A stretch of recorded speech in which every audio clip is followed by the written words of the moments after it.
जसं की आपण बघितलं की एस-डी-एम ही प्रोबेशनरी पोस्ट असते, जे की सब डिव्हिजनल मॅजिस्ट्रेट चे असते. आणि जे काही IAS अधिकारी ही USC परीक्षेमधून डायरेक्ट पास होऊन त्यांची ट्रेनिंग पूर्ण झाल्याच्या नंतर त्यांना प्रोबेशनरी ऑफिसर म्हणून सब डिव्हिजनल मॅजिस्ट्रेट बनवलं जातं. त्यानंतर ते त्यांचा प्रोबेशनरी जो काही टाईम पिरियड असतो तो संपल्याच्यानंतर त्यांना कलेक्टर DC जे डिस्ट्रिक्ट कलेक्टर म्हणून किंवा जे काही जिल्हादंडाधिकारी असतात तर त्यांना डिस्ट्रिक्ट मॅजिस्ट्रेट म्हणून पण ते काम पाहतात. तर जे काही डिस्ट्रिक्ट मॅजिस्ट्रेट किंवा डिस्ट्रिक्ट कलेक्टर जे असतात DC ते विभागीय आयुक्त म्हणजे डिव्हिजनल कमिशनर यांना रिपोर्ट करतात. तर आपण त्यांच्याबद्दल ही माहिती बघणार आहोत की कोण असतात विभागीय आयुक्त, म्हणजे डिव्हिजनल कमिशनर कोण असतात आणि काय असतात, त्यांचं काम काय असतं. चला तर बघूया. विभागीय आयुक्त ज्याला विभागीय आयुक्त असेही म्हणतात, हा एक करिअर सिव्हिल सेवक आणि भारतीय प्रशासकीय सेवेचा सदस्य असतो, जो भारतातील राज्याच्या विभागाचा प्रशासक म्हणून काम करतो. कर्नाटकमध्ये या पदाला प्रादेशिक आयुक्त आणि ओडिशामध्ये महसूल विभागीय आयुक्त असे संबोधले जाते. प्रकार: भारतातील राज्याच्या विभागाचा प्रशासक असतो. जसा जिल्हाधिकारी हा जिल्ह्याचा प्रशासक असतो, जिल्हा प्रशासनाचा, तसा हा भारतातील राज्याच्या विभागाचा प्रशासक असतो. संक्षेपमध्ये DC किंवा CD चे सदस्य असतात. कशाचे? तर भारतीय प्रशासकीय सेवेचे आणि राज्य नागरी सेवेचे. जागा असते यांची आयुक्त कार्यालयामध्ये. नियुक्त करणार कोण असतं? तर संबंधित भारतीय राज्य आणि केंद्रशासित प्रदेश सरकार यांची नियुक्ती करतं. निर्मिती या पोस्टची 1829 मध्ये झाली, तर ती 196 वर्षापूर्वी झाली.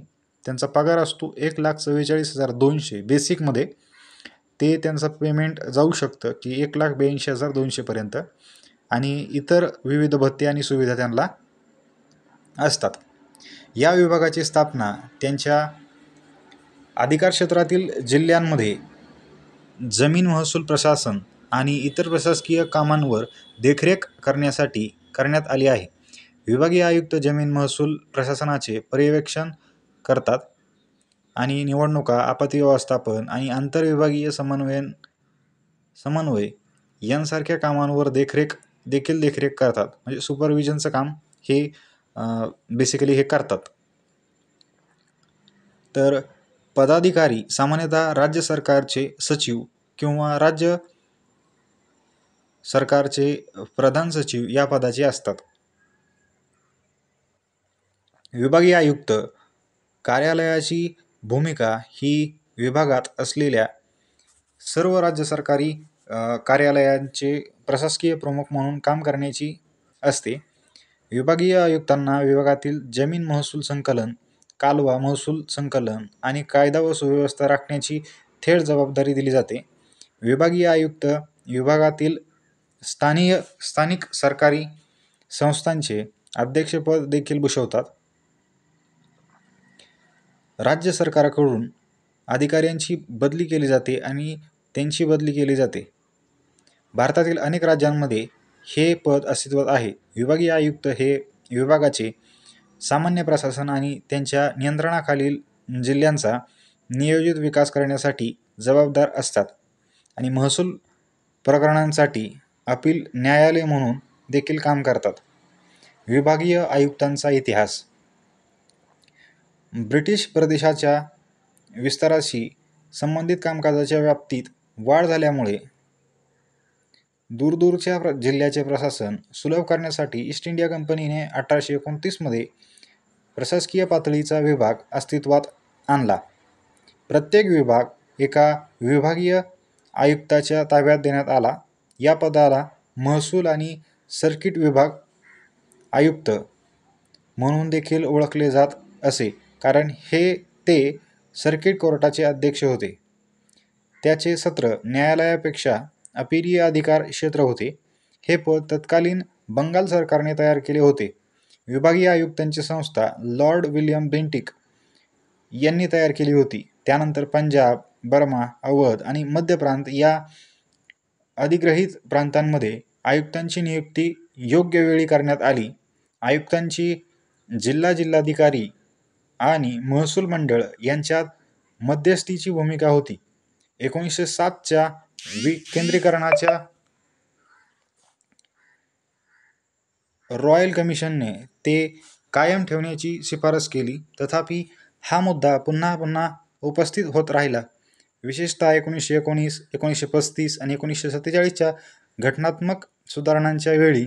स्वातंत्र्यानंतर राज्य सरकारांनी पारंपरिक महसूल व्यवस्थेत फक्त छेडछाड केली आणि महाराष्ट्र, राजस्थान आणि गुजरात या राज्यांनी विभागीय आयुक्तांची पदे रद्द केली.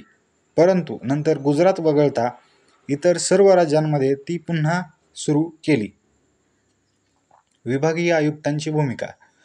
आयुक्तांच्या भूमिका आणि अधिकार राज्यांनुसार वेगवेगळ्या असतात, परंतु एक सामान्य उदाहरण आहे. विभागीय आयुक्त प्रादेशिक प्रशासनात विविध भूमिका बजावतात. आज जिल्हादंडाधिकारी हे कनिष्ठ अधिकारी आहेत. त्यांना विभागीय आयुक्तांसारख्या अनुभवी प्रशासकाचे मार्गदर्शन आणि देखरेखीची आवश्यकता असते. ब्रिटिश काळात भारतीय नागरी सेवेतील सदस्यांना त्यांच्या 12व्या वर्षाच्या सेवेत सामान्यतः जिल्ह्याचा जिल्हाधिकारी म्हणून नियुक्त केले जात असे. आज IASचा सदस्य 5 किंवा 6 वर्षाच्या सेवेनंतर जिल्हाधिकारी बनतो. त्याच्या अपुऱ्या प्रशासकीय अनुभवामुळे आजच्या जिल्हाधिकाऱ्याला मार्गदर्शनाची आवश्यकता असते. म्हणून विभागीय आयुक्त हे सरकारी यंत्रणेचा एक आवश्यक भाग आहेत. अपवाद. भारतातील ज्या राज्यांमध्ये आणि केंद्रशासित प्रदेशांमध्ये विभाग नाहीत आणि त्यामुळे विभागीय आयुक्त नाहीत ते खालीलप्रमाणे आहेत: केरळ, गोवा, तामिळनाडू, आंध्र प्रदेश, तेलंगणा, गुजरात, मणिपूर, मिझोराम, सिक्कीम, लक्षद्वीप केंद्रशासित प्रदेश, चंदीगड केंद्रशासित प्रदेश, दादरा नगर हवेली आणि दीव दमण केंद्रशासित प्रदेश. या भागात प्रशासकीय विभाग स्थापन केलेले नाहीत आणि म्हणूनच विभागीय आयुक्तांची भूमिका अस्तित्वात नाही, जो सामान्यतः विभागीय स्तरावर महसूल प्रशासनावर देखरेख करतो. जिल्हा प्रशासन सरकारच्या महसूल विभागाला अहवाल देते. ओके, याच ठिकाणी आपण थांबूया.